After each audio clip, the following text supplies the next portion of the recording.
전 참 이 영주라고 하는 이곳을 참 오랜만에 저 개인적으로는 오게 됐고, 그러다 보니까 그 사이에 어떻게 또 변해 있을까에 대한 기대뿐만 아니라 또 제가 여기 계시는 쌤들 이제 수업 듣는 그 어떤 모습들이 되게 인상적이라는 또 얘기를 제가 주변에서 듣게 돼가지고 뭐 이러저러 어떤 기대감을 좀 갖고 왔습니다. 아, 마스크를 좀 벗어도 되겠습니까? 네. 예. 제가 이렇게 생겼습니다. 예. 그래서 여러 가지가 좀 복잡한 상황이긴 한데, 특히나 좀 조심스러운 것은 뭐 제가 전공이 이제 서양근대 독일 철학 가운데 전공을 했고, 그 가운데 이제 독일 철학자 칸트를 전공했습니다. 그런데 문제는 이제 이 동양 철학 내에서의 핵심, 특히나 우리 또 유교주의에서 핵심 이 선비 정신을 어떻게 제가 접목을 할까, 이제 사실 좀 고민을 좀 하다가 제 나름의 어떤 결론을 내린 게 있습니다. 사실 이제 본격적으로 제 강의에 들어가기 전에 쌤들 스스로가 한번 많은 고민들을 하고 계시리라고 생각을 하는데, 첫 번째로 제가 말씀드리고 싶은 건 이런 겁니다. 시대가 너무 빨리 발전합니다. 세상이 빨리 바뀐다는 거죠. 근데 바뀌다 보니까 그 바뀌는 과정이 나는 얼마만큼 그 과정이 내가 편승하고 있을까를 생각해 보면 내 삶은 과거보다 분명히 편리해진 것 같은데 그 편리함을 내가 누리기 위해서 알아야 할 것들이 과거에 비해서는 되게 많아졌다는 사실을 이렇게 알게 되죠. 과거에는 한 두서너 가지만 알면 편하게 뭐 할 수 있었는데 지금은 최소한 8, 9가지는 알아야 이렇게 뭔가를 할 수 있는 그런 시스템으로 변화가 이루어졌지 않습니까? 그러니까 이런 이 시대적인 삶의 변화라고 하는 건 결국 가치나 의미보다는 입증과 증명의 논리가 세상을 지배하고 있다라고 보면 되겠죠. 그러니까 결과로서의 어떤 이런 이 내용만이 중요하고 그 과정상에서 혹은 더 나아가서 증명할 수 없는 것들에 대한 의무 부여를 현대 사회는 잘 하지 않으려고 하는 그런 것들이 많은 것 같습니다. 쌤들 스스로 한번 생각해 보시면 고민스러운 지점이 반드시 있을 거라고 생각합니다. 특히나 뭐 자녀분들을 볼 때나 혹은 세대를 바라볼 때나 시대를 바라볼 때나 도대체 왜 이럴까에 대한 의문은 우리 모두가 가지고 있는 건데, 그 의문 속에 대표적인 것은 과연 정말 우리가 이렇게 해도 되나? 라고 하는 그런 의문일 것이고, 이렇게 해도 되는가에 대한 기준은 결국 증명할 수 없는 하나의 어떤 가치와 의미론적인 내용들이거든요. 어떻게 보면 오늘 우리가 다뤄야 될 선비정신 같은 것들이죠. 흔히 요즘 자주 유행하는 말이 좀 죄송스럽습니다만 꼰대란 말 많이 유행하고 있는 거 알고 계시죠? 저 역시도 그 대학에서 학생들 사이에서는 아주 무서운 꼰대로 좀 유명합니다. 뭐 이유가 첫 번째는 F를 잘 줍니다, 제가. 지난 학기도 뭐 F 그냥 30명 정원 가운데 한 7, 8명 주니까 이미 학생들 사이에서 이제 온라인상에서 커뮤니티가 형성돼 있고 제 수업은 피해야 된다 이렇게 자기들끼리 이제 이 형성이 돼 있는데, 문제는 제 과목이 필수라 피할 수가 없다는 거죠. 계속 들어야 되는. 그뿐만 아니고 이제 칸트라는 철학자에 대해서 조금 들어서 알고 계시기도 할 텐데 되게 좀 이렇게 딱딱합니다. 절차주의고 스스로가 좀 엄격하고 법칙을 어떤 식으로든 지켜야 한다라고 하는 하나의 어떤 이 룰을 삶의 어떤 철학을 갖고 있는 그런 맥락에 서 있기 때문에 저 역시도 좀 그런 생각들을 가지고 있다 보니까 학생들부터 꼰대라는 소리 많이 듣습니다. 그래서 저는 당당하게 얘기했습니다. 그래서 저는 꼰대이기를 원한다고 얘기를 했고, 대신 앞에 수식을 좀 하나 붙이고 싶다. 이왕 될 꼰대라면 저는 착한 꼰대가 되고 싶다. 이렇게 얘기를 한 바 있습니다. 그럼 여기서 착하다라고 할 게 뭘까를 좀 고민해 보면, 결국 세대를 넘었을 때 그 세대 모두가 인정할 수 있는 하나의 보편적 가치나 정신을 뜻하지 않겠는가. 그러니까 우리네 전통 내에서는 어른을 보면 공경의 자세를 가지고 그 어른을 대하는 그런 어떤 관계적 삶의 방식으로 나가야 될 것이고, 혹은 또 밑에 세대를 보면 보다 더 관대한 방식으로 포용하거나 수용해주는 삶의 자세라고 하는 것이 어떻게 보면 우리가 공유하고 있는 하나의 시대적 정신이고 삶의 전통이자 기준이지 않습니까? 그런 점에서 저는 선비 정신을 좀 이해하고 있고, 이런 정신을 철학자 칸트의 관점에서 보게 되면 보편적인 어떤 도덕성을 토대로 보다 더 진실되고 의미 있고 가치 있는 삶으로 나가고자 하는 그런 접점을 좀 저는 오늘 연결시켜 보려고 합니다. 아마 잘 많이 경험들 하셨을 겁니다. 요즘 MZ세대라고 이겨지는 세대들 보면 당최 이해가 되지 않는 점들이 한두 가지가 아니죠. 그죠? 뭐 예를 들면 어떤 것들이 있습니까? 어떤 부분들이 이해가 잘 안 되시는가요?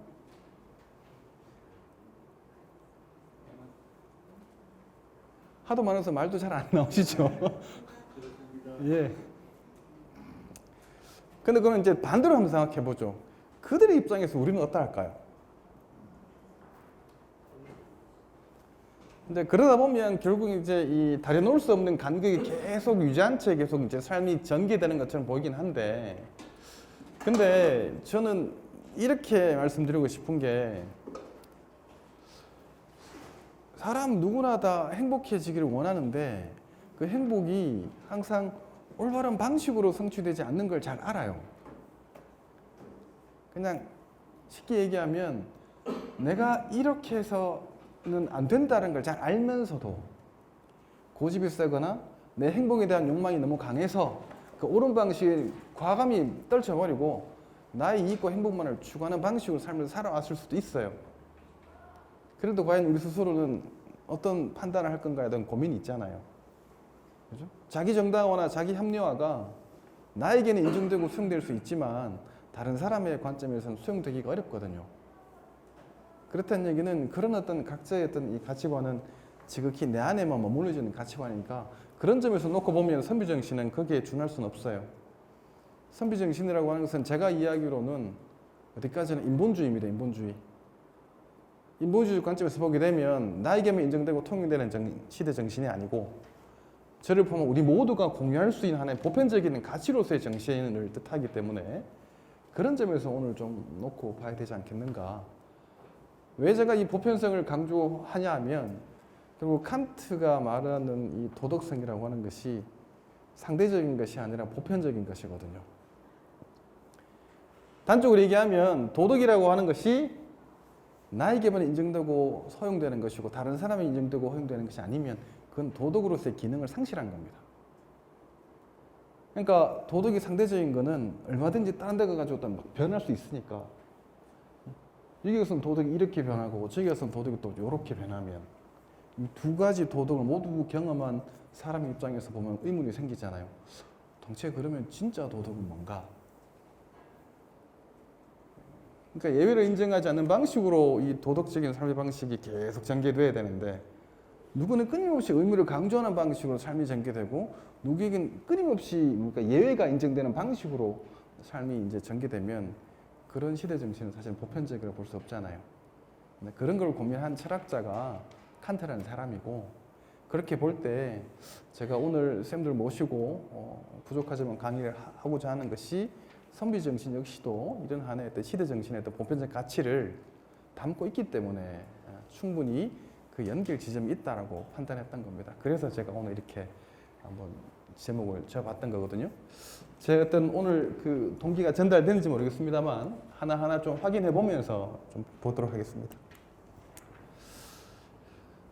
자, 뭐 자료를 좀 보시면 아시겠지만 우리 모두가 이제 하나의 어떤 생각들을 공유하고 있습니다. 그 뭐냐면 세상을 움직이는 주체는 바로 사람이다라는 거죠. 뭐 달리 표현하면 사람이 미래다라고 얘기를 하지 않습니까? 그런데 시대적 어떤 진보는 인공지능이다 뭐다 얘기를 하면서 사람을 자꾸 배제시킵니다. 자, 뭐 예를 들어 이런 거죠. 인공지능 자동차 나오면 어떻게 됩니까? 차 스스로가 이제 운전을 할 거잖아요. 그럼 뭐 차량을 이제 운전을 통해서 생업을 이어가는 사람들, 항공기라든지 선박, 철도까지 다 포함해서 그 인공지능에 의한 어떤 기술력의 사람은 점점 좀 도태됩니다. 그런 면에서 놓고 보면 이제 사람이 세상을 만든다라고 하는 것은 사실은 허울 좋은 하나의 명제에 불과해버리는 것이 사실이 되어버리잖아요. 그러니까 결과적으로 말씀드리고 싶은 건 발전하는 건 좋아요. 잘 사는 것도 너무 좋은데 지금 우리가 서 있는 이 사람이 보다 더 잘 살 수 있는 방식으로 발전이 이루어져야지 사람을 점점 배제하는 방식으로 발전이 이루어지면 결국은 우리가 설 자리가 없어지잖아요. 그런 점에서도 이 선비정신이나 하나의 도덕성은 대단히 중요한 하나의 주제고 화두거든요. 그러니까 진정한 사람이야말로 진짜 세상을 만들 수 있다는 믿음을 우리는 여전히 가지고 있습니다. 선생님들 그렇습니까? 가지고 계시죠? 그게 소위 말해서 희망이지 않습니까? 희망의 어떤 원리를 가지고 여전히 우리는 세상을 바꿔갈 수 있다. 선비도 그렇게 생각했고 독일 철학자 칸트도 그렇게 생각했던 겁니다. 자, 잠깐 어려울 수가 있을 텐데 뒤에 제가 설명을 드릴 건데 선생님들 이렇게 얘기하면 잘 아실 겁니다. 이렇게 지금까지 삶을 살아오시면서 그 인간관계 맺다 보면 어떤 사람은 계속 내가 관계를 맺어야 될 사람, 어떤 사람은 저 사람은 더 이상 관계 맺어서 안 되는 사람, 이렇게 이제 경험적 나뉘잖아요. 그 기준이 혹시 뭔지 얘기하실 수 있겠습니까? 자, 이렇게 제가 얘기를 해보겠습니다.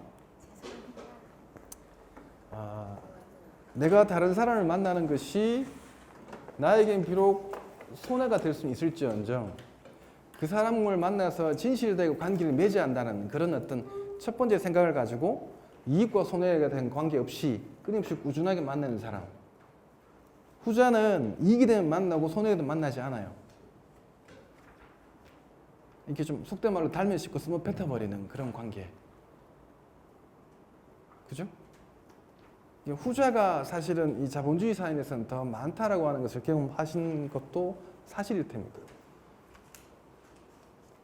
그뿐이겠습니까? 뭐 교육은 이래야 된다, 뭐 저래야 된다, 그 다음에 도덕성, 인성은 이렇게 해야 된다, 저렇게 해야 된다 얘기를 하잖아요, 제가.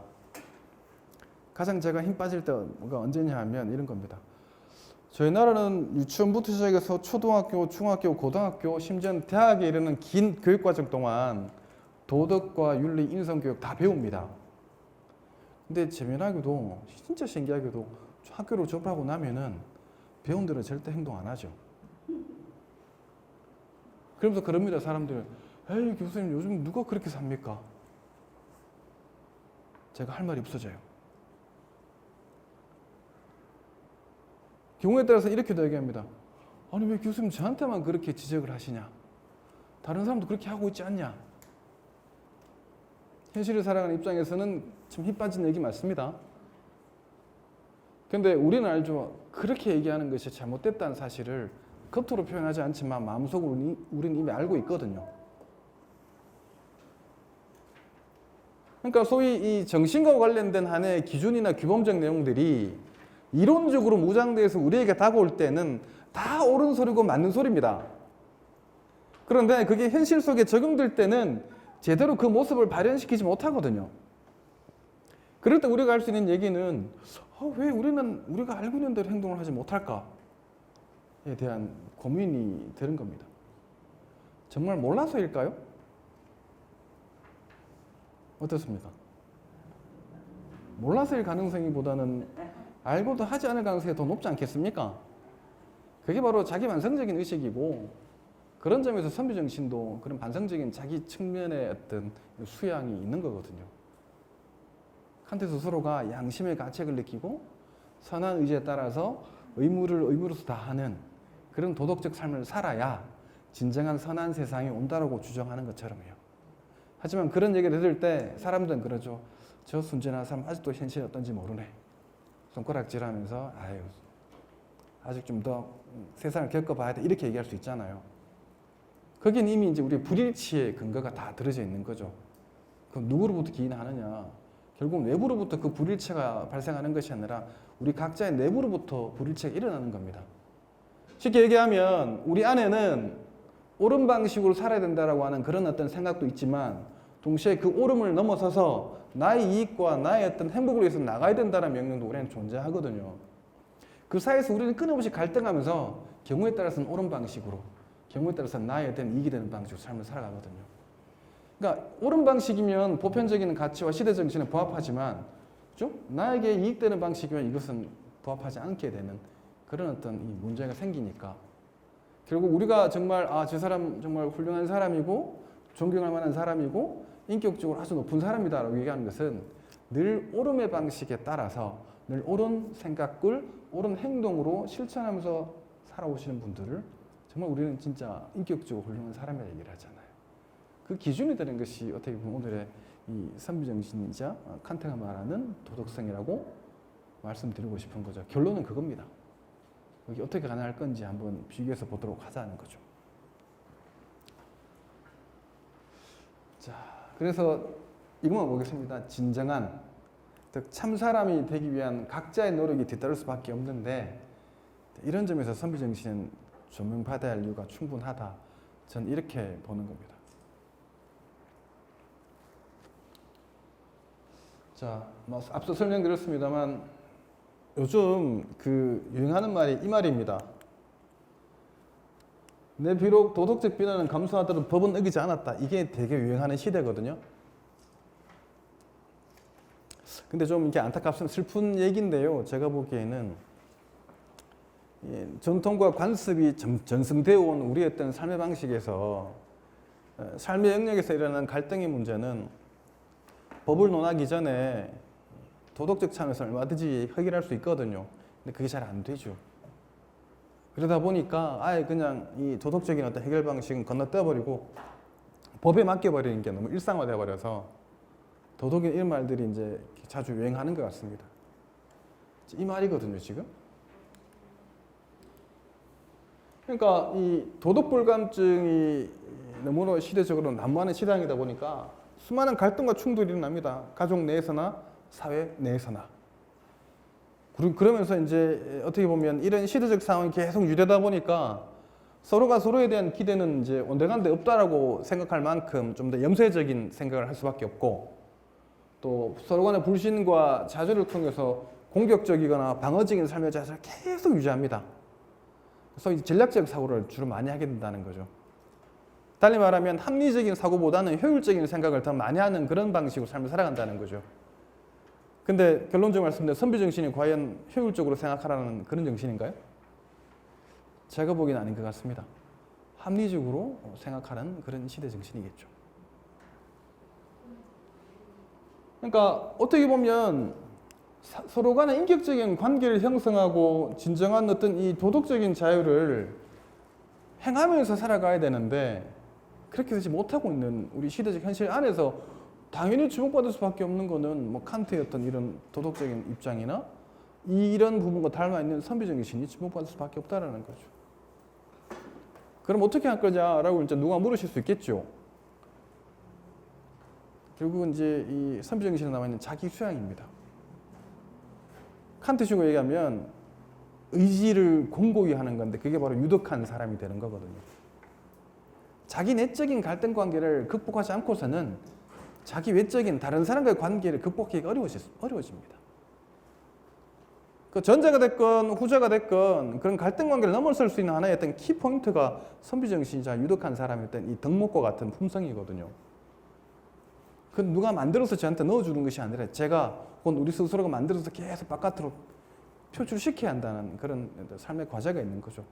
저는 그런 점에 지금 이제 포커스를 맞추고 있는 것입니다. 상황이 이러다 보니까 결국 이런 거죠. 도덕이 밥 먹여주냐? 속된 말로. 나는 지금까지 나쁜 짓 한 번도 하지 않고 의무로서 다 이행하며 살았는데 내 삶의 어떤 결과는 여전히 너무나 막 팍팍하고 힘들더라. 오히려 세상에 남들한테 피해도 끼치고 나쁜 짓 하면서도 살아가는 사람 늘 행복하게 떵떵거리면서 살더라. 라고 하는 이 삶의 경험적인 어떤 이 결과물들이 어떻게 어쩌면 칸트의 어떤 이런 주장이나 우리가 일반적으로 공유하고 있는 시대적인 선비정신을 자꾸 퇴색하게 하는 그런 원인들이라고 저는 진단하는 것이죠. 그럼 어떻게 할 거냐에 대한 진단법은 다 나왔습니다, 이미. 우리 안에서 그 필터링 걷어낼 수 있는 그런 어떤 반성적인 자기 과제가 제일 중요한데 그 핵심이 바로 이 선비정신에서 말하는 수기잖아요. 수기. 자기 자신을 잘 다룰 수 있어야 된다는 거. 저는 그런 점이 대단히 이번에 좀 이렇게 강의를 준비하면서 주목했던 부분이잖아요. 수기치인이라는 말도 있지 않습니까? 네. 결국 인간은 방어하는 존재입니다.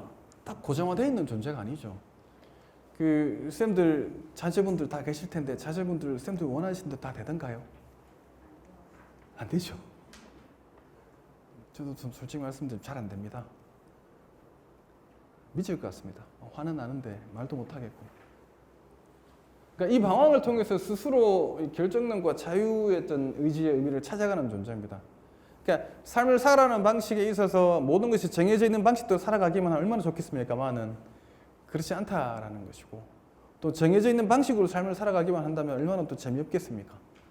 또 반대로 정해져 있지 않은 삶이기 때문에 내 스스로가 삶을 이렇게 만들어갈 수 있다라고는 장점은 있지만 얼마나 또 힘겹게 느껴지겠는 말이죠. 인간은 끊임없이 그 안에 왔다 갔다 하거든요. 그래서 임마누엘 칸트라고 하는 독일 철학자는 인간이 자율적이고 주체적인 능력을 가지고 있다. 제가 아까 자제분들 얘기를 왜 물어봤냐면, 자제분들 학교 다닐 때 선생님들께서 가장 많이 했던 말이 뭔가 같습니까?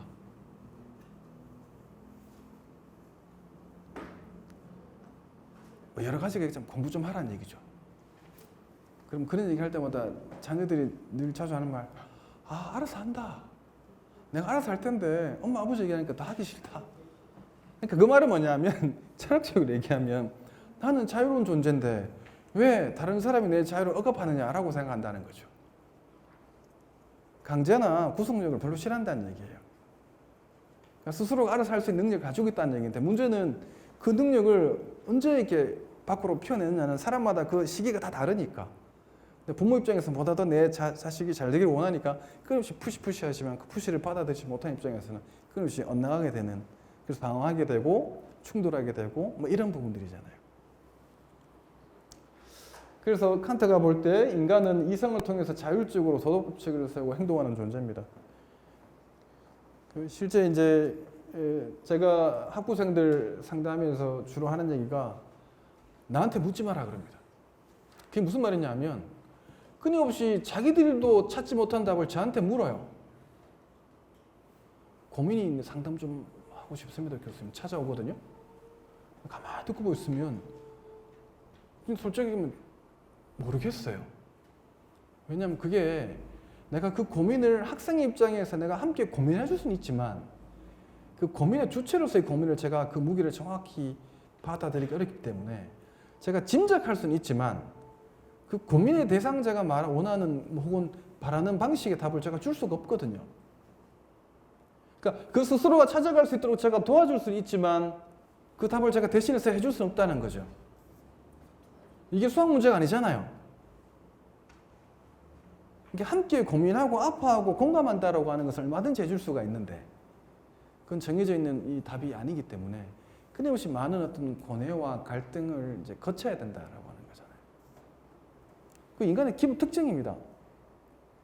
선생님들 스스로도 지금 매일 아침에 눈 뜨시고 나면 나는 오늘 뭐하지?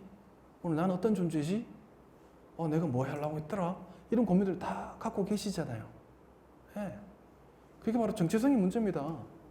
나는 누구고 지금 내 삶은 어디로 흘러가고 있고 또 어디로 흘러가기를 원하는지, 이게 다 하나의 어떤 존재론적이거나 철학에서 말하는 실존적인 문제거든요. 그런 하나의 어떤 내가 어떻게 살아갈 거냐 하는 버팀목이 바로 도덕성이고, 도덕성은 오늘 주제인 선비정신인 겁니다. 그렇지 않겠어요? 그 기준마저 없으면 얼마나 삶의 앞길이 막막하겠습니까? 그런 점에서 하나는 등불과 같은 하나의 기준점이 저는 오늘의 어떤 우리의 어떤 전통적인 방식의 선비정신인 것이고, 서양철학적 관점에서 보게 되면 진정한 도덕적 가치를 갖는 보편적인 도덕성을 이렇게 보는 거거든요. 저는 인류에 중요하잖아요. 그냥 제가 민감해서 정치 얘기는 안 할래요. 그냥 딴 거 필요 없고요. 사람이 목숨을 잃으면 슬픈 일이잖아요. 그렇지 않습니까? 함께 슬퍼해주는 게 어려운 일은 아니잖아요. 이미 우리는 그런 함께 슬퍼해주는 것마저도 많이 이렇게 상실해버린 시대거든요. 그러니까 이게 시대정신 보편적 가치라고 하는 것 자체가 증명할 수 있는 문제가 아니거든요. 예를 들어 제가 쌤들한테 보면 쌤들이 생각하는 인생은 뭔가 같습니까? 혹은 행복은 뭔가 같습니까? 제가 여쭤보면 다 다르게 답변하실걸요? 그러면서 다른 사람이 생각하는 삶의 의미나 행복을 물어버리면 뭐라고 말씀들을 하시겠죠? 하지만 생각이 다른 분들은 에이 저건 아니야 라고 함께 있지만 공유할 수 없는 생각들로 점철됩니다. 그건 보편적일 수가 없습니다. 보편적이어서도 안 됩니다. 왜냐하면 우리는 다 생각이 다르거든요. 제가 말씀드리고 싶은 건 다른 생각들을 인정하고 함께 양립 가능할 수 있도록 할 수 있는 하나의 틀이 필요한데 그게 어떻게 보면 오늘의 이 주제와 관련된 부분이라고 저는 보는 거죠. 그렇지 않습니까? 이제 하나 보면 칸트는 이렇게 얘기합니다.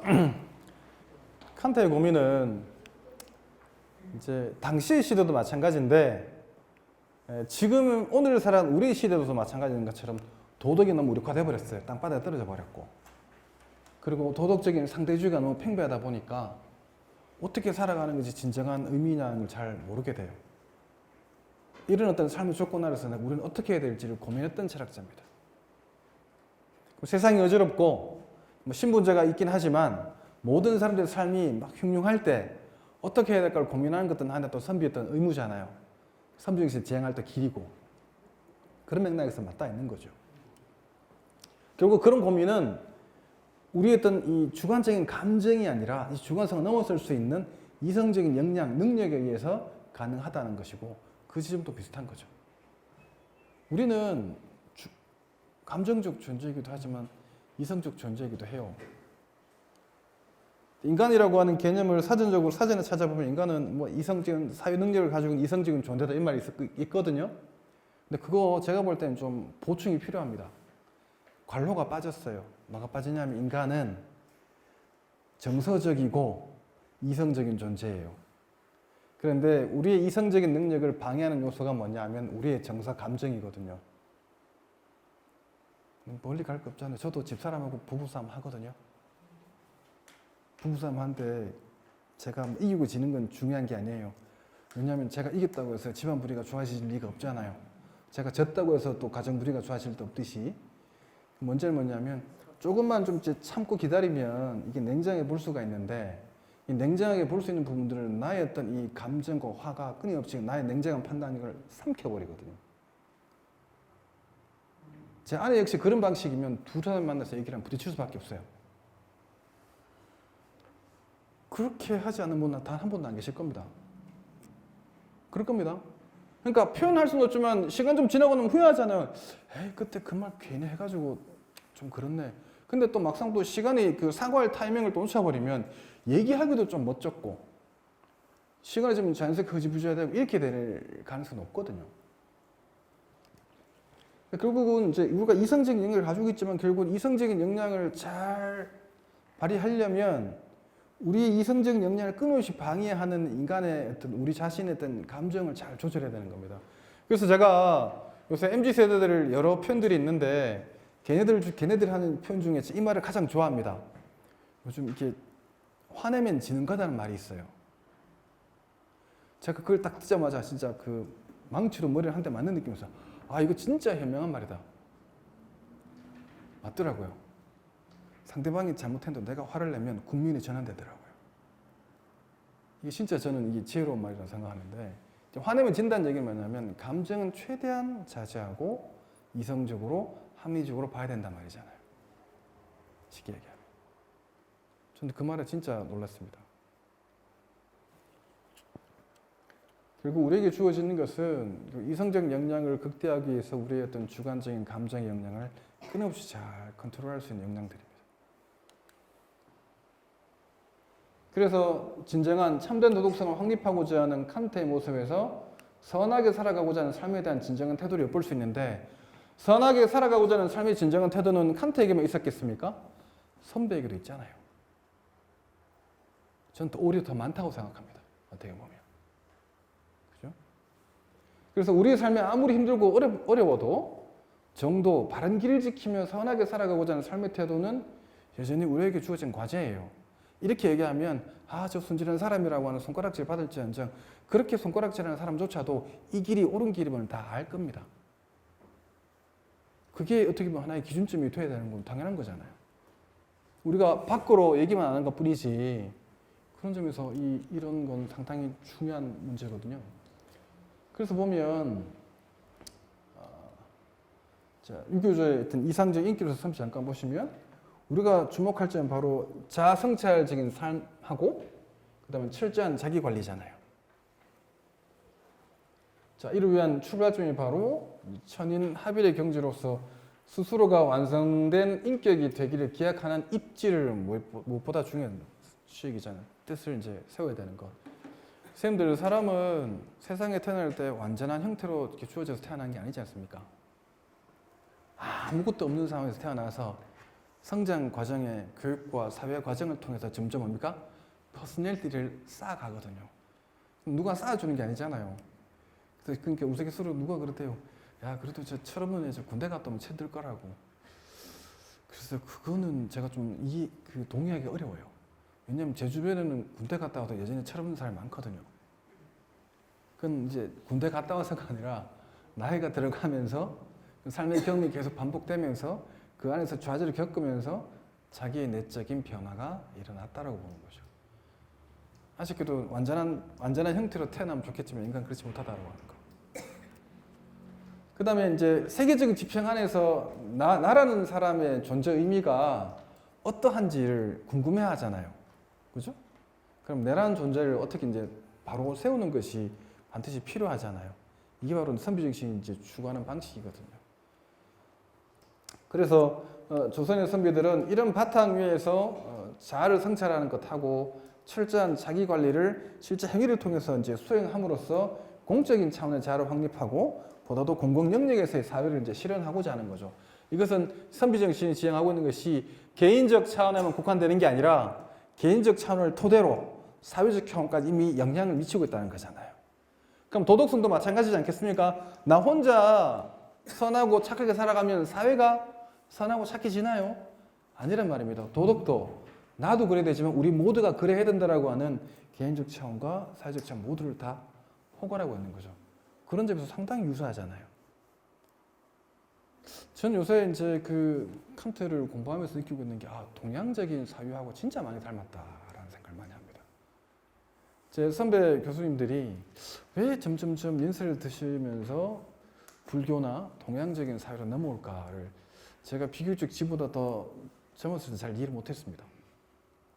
여전히 정당화하고 입증할 수 있고 논증을 통해서 증명할 수 있으면 그걸로 된 거 아니냐라고 이렇게 치기 어린 형태로 얘기를 했던 것 같은데 지금에서 세상에 보면 그런 게 아니더라고요. 논리 이전에 그러니까 공감과 상호 인정해주는 이 정서가 정말 중요하더라고요. 저는 그 2년 전에 이제 아버지를 좀 먼저 이제 떠나 보냈는데 제 아버지는 어떤 스타일이냐면 넘어지잖아요. 같이 가다가. 그럼 보통 요즘에 부모님 같으면 아이고 야 괜찮나? 안 다쳤나? 안 아프나? 이렇게 물어볼 텐데 제 아버지는 바로 화를 내십니다. 질치지 못하고 왜 넘어져가지고 이렇게 얘기를 합니다. 듣고 있으면 아니 내가 일부러 넘어진 것도 아니고 넘어졌으면 내가 아플 건데 안 아프나? 괜찮아? 이렇게 물어봐주면 어디가 덧나나? 이런 생각을 접속을 할 수 있잖아요. 그죠? 그렇잖아요. 아니 사람이 태어나면 잘때 빼놓고 평생 넘어지지 않는 그런 어떤 존재도 아니고 그렇지 않습니까? 그러니까 이성적이거나 판단의 기준을 볼 게 아니라 끊임없이 그 말 한마디와 행위 하나하나에 우리는 뭡니까? 상처받고 서운함을 느끼는 존재거든요.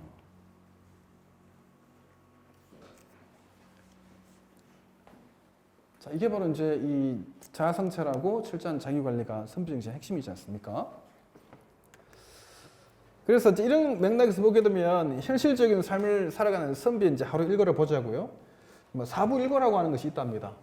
조사를 해보니까 1800년을 전후한 시기에 태계 선생의 후손이면서 이제 이상적인 문인으로 추정이 되는 인물이 지은 것이라고 이제 알려져 있답니다.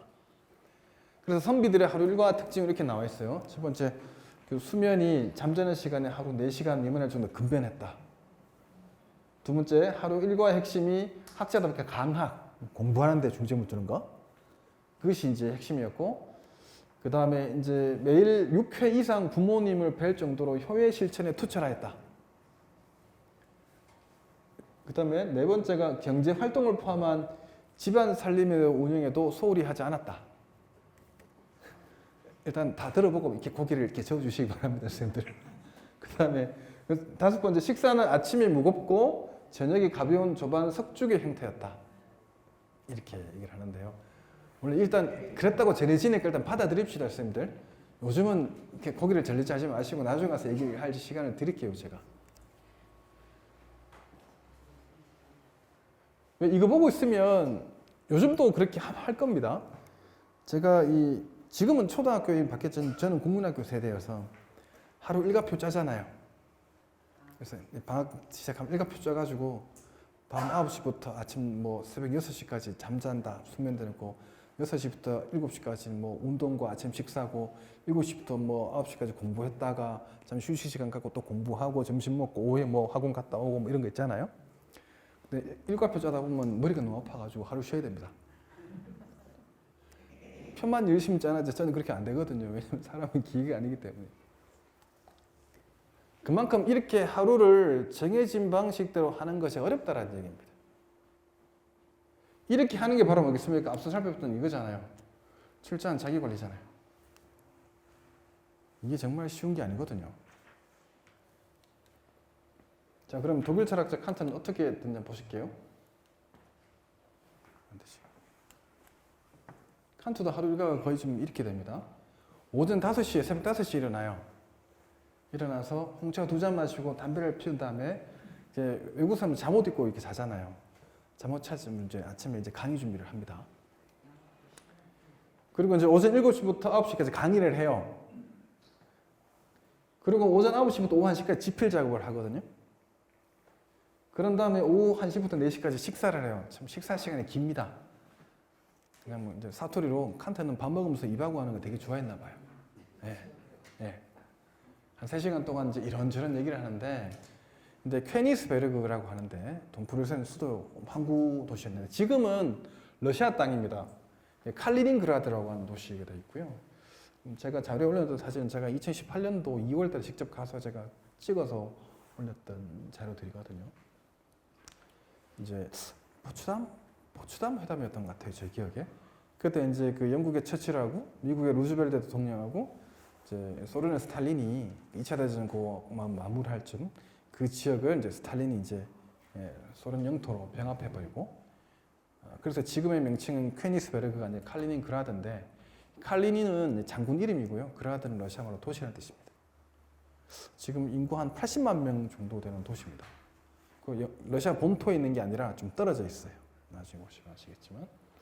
그리고 오후 4시부터는 늘 이제 혼자 산책을 나갑니다. 그래서 늘 이제 반복되는 이 칸트의 산책으로 인해서 동네 사람들이 막 바쁘게 일을 하다가도 칸트 나왔으면 벌써 시간 이렇게 됐냐라고 얘기할 정도였다고 합니다. 그러니까 늘 뭐 똑같이 일상을 했다는 얘기죠. 자, 뒤에 나오는데요. 칸트가 18세기 초에 태어나서 19세기 초에 생을 마감하거든요. 1724년에 태어나서 1804년에 생을 마감합니다. 당시로 따지면 어마어마하게 장수한 거죠. 지금도 사실은 뭐 80이라는 어떤 인생을 살린 것이 쉬운 건 아니지 않습니까? 아무리 이제 의학이 많이 좋아졌다 하더라도 그만큼 자기 관리가 철저했다는 사람입니다. 그래서 오후 5시 30분부터 10시까지는 저녁 식사를 하고 가볍게 하고 읽기에 이제 쉽고 편안한 책들 주로 읽고 이제 취침을 하게 됩니다. 저도 뭐 칸트를 전공해서 그런지 지금도 저는 독서등 켜고 소설책 읽다가 잠자거든요. 어릴 때는 엎드려서 보다가 지금은 이렇게 봅니다. 침대 누워서. 독서등도 왜 책에 꽂는 거 있지 않습니까? LED 등이 아니라 그 저기 백열등처럼 된 그 빨간 불이 있습니다. 그거 보다가 이제 쑥 자면 이제 집사람이 쓱 걷어줍니다. 그래서 이제 잔소리 하도 하다가 지금은 이제 포기했습니다. 저 인간 뭐 얘기해봐도 안 된다. 붙어 자니까. 왜냐면 저는 TV를 안 보거든요. TV 안 보고 생활한 지가 저는 한 8년 정도 된 것 같습니다. 그 집에는 TV 큰 거 있습니다, 이거. 근데 그 제 건 아니어서 그냥 졸업을 했습니다. 이렇게 보면 열심히 취침을 하는 거죠. 그러니까 선비 일상처럼 보면 되게 그 자기 관리에 철저하다고 하더니 좀 칸트 역시도 그렇습니다. 근데 이제 뒤에 나오겠습니다만 혼자 늘 산책을 나가는 딱 한 번 산책을 빼먹는 일이 있습니다. 그 뭐냐면 그 프랑스 출신의 철학자 혹시 루소라고 들어보셨습니까? 그 루소가 에밀이라는 책을 썼는데 그 안에 보면 인간 존엄 개념이 나오거든요. 인간 존엄성에 관한 개념. 그 보고 이제 현타가 온 겁니다. 요즘 아이들 말도 진짜 뭔가 감명을 받아서 그 책을 너무 심도 있게 읽다 보니까 산책 나간 걸 깜빡했답니다. 그 한번 빼놓고는 매일 4시에 산책을 했다고 할 정도로 늘 반복적인 일상의 연속인 거죠. 철저하게 이제 표준화된 방식으로 자기 관리했던 겁니다. 그래서 산책하면서 고민하고 그 고민의 결과를 끊임없이 수업을 하고 집필의 과정을 한 것이고, 칸트가 수많은 어떤 이 강의를 많이 했습니다. 단 한 학기도 빼먹지 말고 않고 했던 강의명이 뭐냐 하면 인간학 강의입니다. 예. 실용적 관점에서 본 인간학이라는 책이 있듯이 인간학 강의는 한 번도 빼먹은 적이 없습니다. 소위 뭐 구체적으로 들어가기가 좀 그래서 제가 말씀 안 드렸는데, 칸트를 좀 이렇게 공부해 보신 분들은 아마 아실 겁니다. 크게 3가지 질문이 있어요. 나는 무엇을 할 수 있는지, 그 다음에 나는 무엇을 해야 하는지, 나는 무엇을 희망해도 되는지, 요 3가지 질문이 있는데, 요 3가지 질문이 결국 어디로 귀결되느냐 하면 인간이란 뭐냐라는 질문이에요. 그래서 인간에 대한 어떤 이해를 토대로 끊임없이 평생을 고민했었던 철학자가 바로 칸트이고, 그 핵심은 바로 인간은 존엄하고 가치를 초월한 존재이기 때문에 그 누구도 다른 사람을 나의 이익에 대한 하나의 어떤 도구적인 존재로 대해서는 안 되고 늘 인격적이고 완전한 목적적 존재로 대우해야 한다고 주장하는 겁니다. 그렇잖아요. 차이를 발생시키지 않는다는 거예요. 그런데 이런 어떤 이 일상을 통해서 이제 칸트가 살았는데, 결국 이러다 보니까 이런 칸트의 어떤 일과에 대해서 영향을 미친 건 과연 뭘까? 제가 지난주까지는 원래 이 자료는 없어요. 이를 좀 동화하기 위해서 부모가 칸트에게 물려준 삶의 유산이라고 하시는 게 되게 큽니다. 그래서 이제 이 부모님에 대한 칸트의 생각은 크게 2가지로 나뉘는데, 하나가 부모 밑에서 자랄 수 있도록 한 것이 되게 고맙고, 또 노동자인 부모가 자식을 교육받을 수 있도록 한 것도 너무 고맙다고 생각하는 거죠, 칸트는. 지금 우리 시대 부모들도 마찬가지잖아요. 내가 힘들고 어려워도 내 자식만큼 공부시키겠다는 그런 의지는 아마 대한민국 사람들이 세계 최강일 건데요. 제가 사실 오늘 새벽 2시에 이제 해외 출장 갔다가 귀국을 했거든요.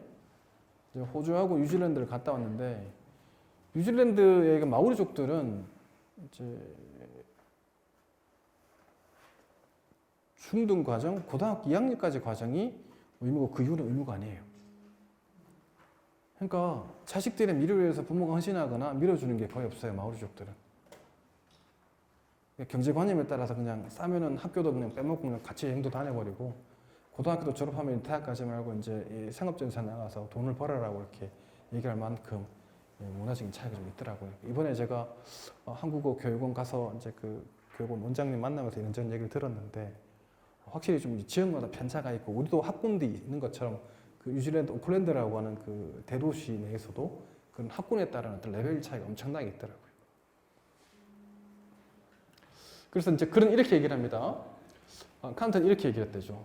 한 번도 나는 내 부모님으로부터 예의에 벗어난 말을 들은 적이 없었고, 품위나 위엄을 손상시키는 행동을 보지 못했다. 정직하시고 도덕적으로 예의 바르시며 도덕적 법규를 마치 법처럼 생각하고 생활하신 노동자 집안 사람으로서 나의 부모님은 아무런 재산도 역시 마찬가지로 어떠한 빚도 남기지 않았고 단지 가정교육만을 철저히 시켰습니다. 특히 도덕적인 면을 강조하셨는데 그 교육은 어떠한 것보다 좋은 방법이었고 내가 살아가면서 늘 기억할 때마다 감사한 마음에 황송할 뿐이다. 이렇게 칸트는 부모님에 대한 생각을 가지고 있어요. 선비정신도 이런 거 있잖아요. 제가 알기로 퇴계 선생께서 이제 관직에 계실 때 아들에게 보통 사안의 내용이 보면 뭐 하인을 부를 때 어떻게 해야 되고 일을 할 때는 어떻게 이런 게 이제 이 하나의 어떤 삶의 어떤 지혜와 교훈 같은 걸 적었다고 제가 알고 있는데 그런 부분 역시도 칸트가 부모로부터 받았던 영향과 별반 다르지 않다라는 거죠. 이런 점에서 칸트는 늘 옷차림과 머리 모양을 단정하게 했고 다른 사람들과의 관계에서도 조심성을 염두에 두고 행동하는 사람이었다는 사실이 이상할 것도 없습니다. 사실은 칸트가 이제 그 생을 마감할 때는 1804년에 조용히 이제 생을 마감하는데 Es ist gut이라고 독일말로 이렇게 말을 하죠. 영어로 따지면 it is gut이라는 의미인데 이 정도면 됐다. 만족한다. 이렇게 여론을 남기거든요. 그때 이제 제자이자 친구였던 바지안스키가 칸트의 임종을 지키고 있는데 칸트가 임종을 맞이하기 며칠 전 이제 의사 선생님이 칸트를 이제 방문합니다. 보통 그러면 아픈 사람이 뭔 힘이 있겠습니까? 그냥 일어나려고 해도 누워 있으라고 괜찮다고 이렇게 얘기하는 게 우리의 정서와도 비슷하지 않습니까? 칸트는 그러지 않아요. 철저하게 일어납니다. 서 있는 게 힘겨울 정도인데도 누워 있다가 일어서서 의사 선생님 앉으면 다시 자리에 누울 만큼 대단히 에티켓이 있는 사람이었거든요. 처음에는 의사가 이제 이해가 안 되죠. 그래서 바지안스키가 설명해 줬더니 의사가 눈물을 보일 정도였다고 전해집니다. 그 정도로 이제 부모로부터 받았던 이 삶의 유산이라고 하니 대단히 큰 거죠. 그래서 이제 아버지 어머니 그렇게 됩니다. 아버지 이제 요한 게오르크 칸트는 마부 상인입니다. 말. 그죠? 그다음에 성실한 삶의 자세를 유지하면서 비교적 안정적인 가정의 분위기를 이제 만들고자 했고, 칸트에게 자기 반성적 의식이 있는 시민의 태도를 실천적으로 보여주었다는 거죠. 암만 말로 해봐 의미 없다는 거예요. 행동으로 보여주는 게 제일이죠. 제가 저기 중고등학교 학교 다닐 때 제가 가장 싫어했던 말 중에 하나가 그거였습니다. 저는 3남매인데요. 저녁 딱 밥을 먹고 나면 30분 딱 지나고는 여지 없습니다. 저희 아버지가 딱 5자 얘기하십니다. 다섯 글자. 뭐라고 얘기하시냐면 각자 위치로 이렇게 얘기하십니다. 미쳐버려요. 각자 위치를 뭐겠습니까? 학생은 공부하러 가라고 이제 공부하라는 얘기죠. 근데 이제 그 사춘기 시절 반항기가 있을 시기잖아요. 이제 그렇게 말씀하시고 아버지가 예를 들면 TV를 보시거나 아버지가 주무신다 그러면 저는 막 따지려고 했거든요. 근데 각자 위치를 보시면 당신 깨어서 책을 보시니까 말도 못하고 속은 상하는데 그랬던 기억이 있습니다. 근데 신기하게도 제가 결혼을 하고 아이를 낳으니까 저도 그러고 있더라고요. 네. 진짜. 왜냐면 저는 공부하는 게 업이니까 제 방에 책이 얼마나 많겠습니까? 막 뛰어옵니다. 아빠가 뛰어와가지고 책 읽어달래요. 애들 눈앞에 보면 빨간 책, 파란 책이 눈에 팍 띄울 거잖아요. 빨간색 책은 독일의 책이고 파란색 책은 라틴어 책인데 읽어달래요. 너 무슨 말인지 읽으면 아냐고. 안 돼요. 읽어주면 한 5초 듣고는 엄마한테 가요. 그러니까 그걸 저도 이제 그렇게 하고 있더라고요, 지금. 참 신기해요, 그런 거 보면. 그래서 반성 많이 하고 있습니다. 그 어머니는 이제 그 안나 레게는 역시 뉴르메르크 태상의 로이터가 출신이었고 신중하고 분명한 자의식을 지닌 인격의 소유자였다는 겁니다. 그래서 어떻게 보면 이 칸트는 운전께도 부모님을 아주 잘 만났던 유형이라고 볼 수가 있는 거죠. 그래서 이런 어떤 어머니 밑에서 아버지 밑에서 크다 보니까 칸트는 이렇게도 얘기를 합니다. 결코 한 번도 나는 양신으로부터 천한 말을 들은 적도 품위 없는 행실을 본 적도 없다.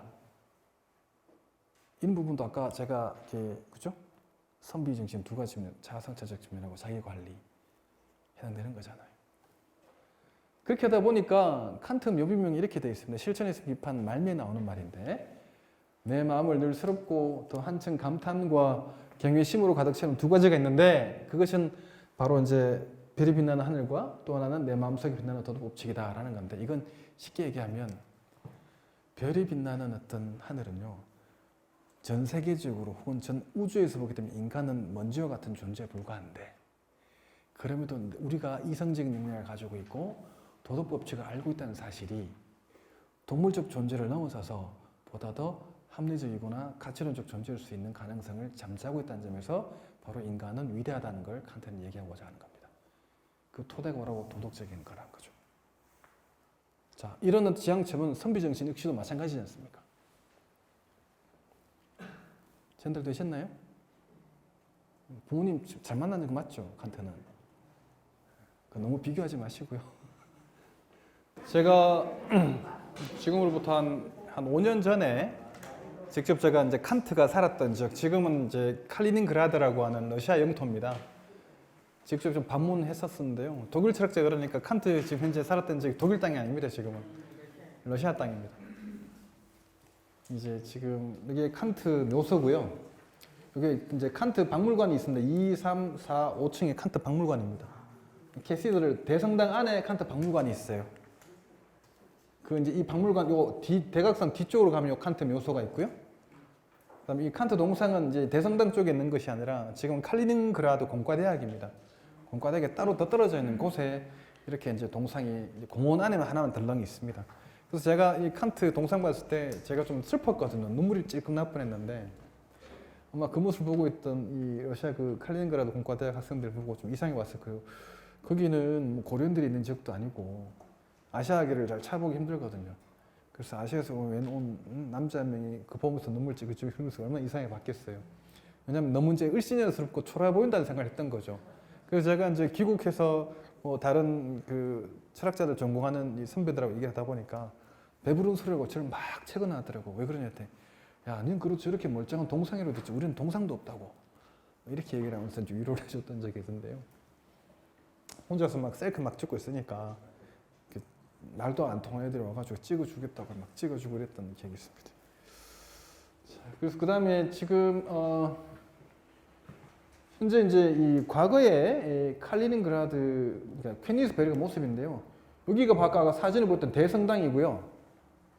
여기 기역자 있죠, 기역자 요거. 요게 이제 유니버시테트 이제 퀘니스베르그 대학입니다. 지금은 없어요. 터만 나와 있어요. 전쟁에서 사라졌고요. 그 옆에 있는 요게 이제 김나시움 고등학교입니다. 이제 모형으로 지원해 놨긴 했는데 지금 가보면 터만 남아 있습니다.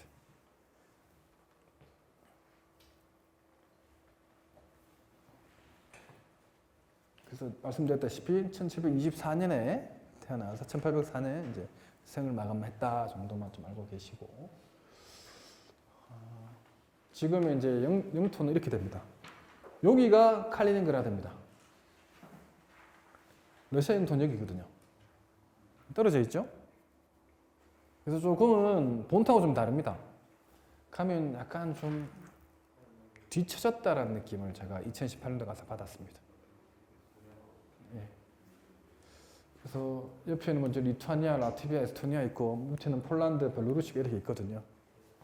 제가 그때 이제 런던에 있으면서 런던에서 이제 이 폴란드 바르샤바 공항 갔다가 여기서 이제 트레스프에서 이쪽으로 가게 됐는데 조금은 좀 이렇게 뭐 냉전 시대 자존심이라고 할까요?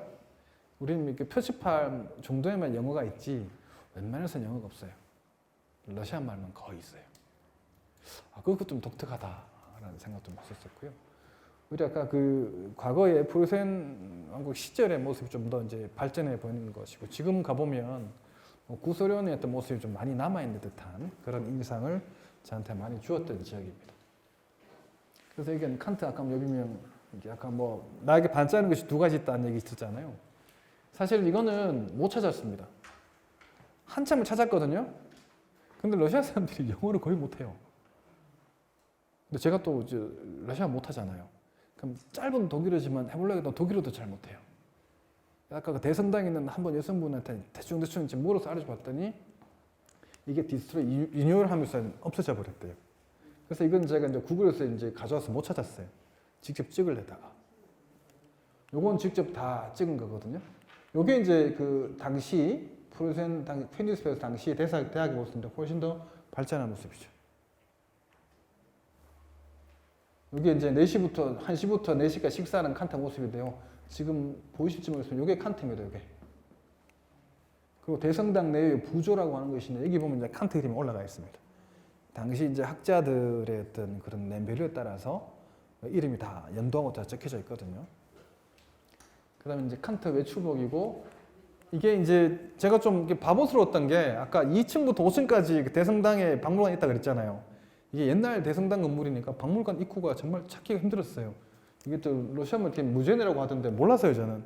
한참 찾다가 난 분명히 티켓은 끊었는데 제가 이제 입구를 못 찾아 한참 헤매고 있으니까 누가 문을 열어준대. 진짜 이게 달팽이 관처럼 계단 올라가니까 그때부터 박물관에 막 펼쳐져 있더라고요. 뭐 그랬던 적이 있습니다. 이게 이제 아까 요 말이 아까 봤을 때 여기에 나와 있는 겁니다. 네. 그러니까 내 위에 별이 빛나는 하늘의 관점에서 동물적 표정으로서의 나의 중요성 없어버리지만 우리는 먼지와 같은 존재라는 거예요. 전 우주적 관점에서 보게 되면. 그렇지만 이 도덕법적 관점에서 보게 되면 이제 예지자로서의 나의 가치, 이 예지자란 말은 어려운 말이 아닙니다. 낯선 말인데 자, 이런 겁니다. 왜 그런 거 있잖아요. 왜 자녀 교육 하시다 보면 니 할 수 있는데 왜 안 했노? 그럴 때 있죠. 그러니까 할 수 있다는 사실로부터 해야 한다는 사실로 내가 나의 능력을 변환시킬 수 있는 능력을 예지적 능력이라고 해요. 그러니까 낯선 말이지 어려운 말은 아닙니다. 할 수 있기 때문에 해야 한다는 생각을 할 수 있다는 거죠, 우리가. 이런 어떤 이 예지적 능력을 소유한 사람으로서 나의 가치와 나의 인격성을 한없이 더 높이는 게 바로 뭐 때문에 가능하냐? 도덕법칙 때문에 가능한 거지. 나의 욕구법칙 때문에 가능한 건 아니라는 얘기잖아요. 평생을 내 행복과 나의 이익만 위해 살아가는 사람이 다른 사람들로부터 인격적으로 훌륭하다는 평가를 받을 수 있습니까? 어려워요. 보다 더 남에게 본이 되고 보다 더 선한 방식으로 좋은 것보다는 옳은 것들을 향해서 공정한 것들을 향해서 끊임없이 행위를 통해 실천하는 사람이 존중받는 사람이잖아요. 그게 이제 칸트가 바라고자 하는 그런 맥락인 거거든요. 그래서 우리가 가치를 갖고 있다고 하는 것은 도덕적 존재로서 가능하다는 겁니다. 선비정신이라는 것도 사실 인간이 욕구만은 추구하는 능력만 가지고 있으면 그건 불가능한 얘기죠. 선비정신 역시 우리의 어떤 도덕적 능력과 자질을 통해서 끊임없이 뭡니까? 자기 수양하고, 그죠? 관리하는 거잖아요. 그래서 우리가 언젠가 죽음으로써 삶을 마감할 수밖에 없는, 그죠? 보잘것없는 동물적 존재의 단계를 넘어설 수 있는 것은 결국 우리 안에 도덕법칙이 있다는 얘기고, 이 도덕법칙이 있다는 얘기는 우리는 내 자유를 늘 능동적으로 스스로가 활용할 수 있다는 얘기인데, 어떻게 활용하냐 하면 나의 어떤 행복만을 위한 방식이 아니라 우리 모두를 위한 하나의 공정함과 올바른 방식으로 사용할 수 있다는 겁니다. 그럴 때 우리의 어떤 인간의 어떤 위대성은 더욱더 높아진다고 하는 거죠. 선비정신 역시 마찬가지인 거고요.